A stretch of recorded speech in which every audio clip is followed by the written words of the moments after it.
marks the beginning of Holy Week, a profound journey that unfolds over the next 80 days.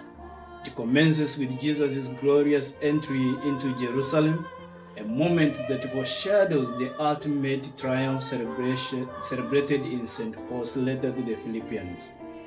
The readings throughout this week powerfully articulate the essence of who Jesus is and the divine purpose behind his earthly mission.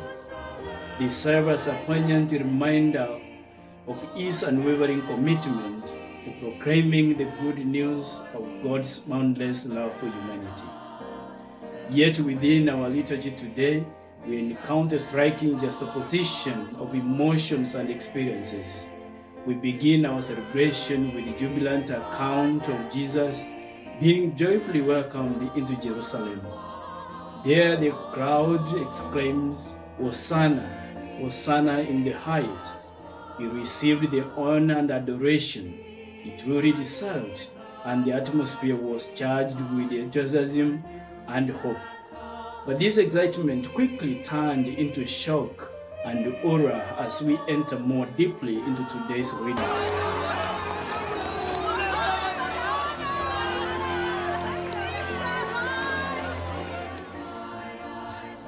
The Gospel culminates with Jesus hanging on the cross, crying out, "Eloi, Eloi, lema sabachthani, my God, why have you forsaken me?"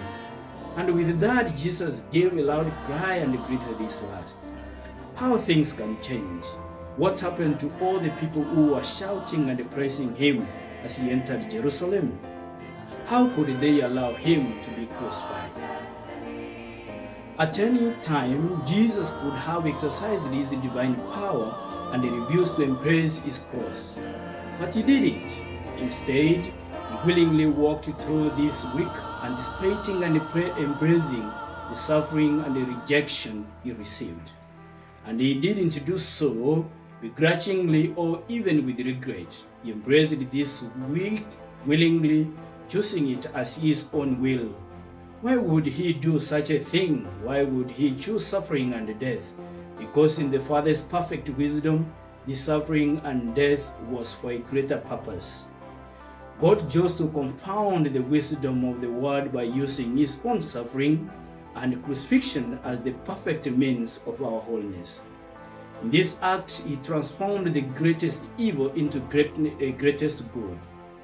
Now, as a result of our faith in this act, the crucifix hangs centrally in our churches and in our homes as a constant reminder that not even the greatest of evils can overcome the power, wisdom, and love of God. God is more powerful than death itself, and God has the final victory even when all seems lost.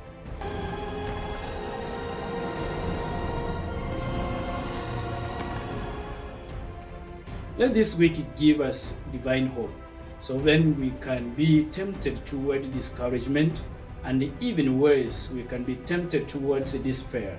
But all is not lost for us either.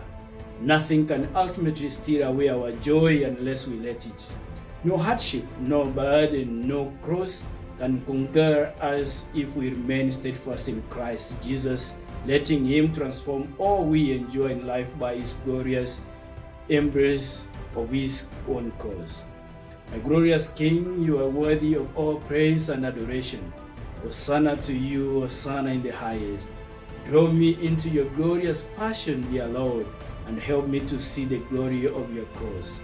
As I see its glory, give me the grace I need to share more fully in your life of transforming, sacrificial love.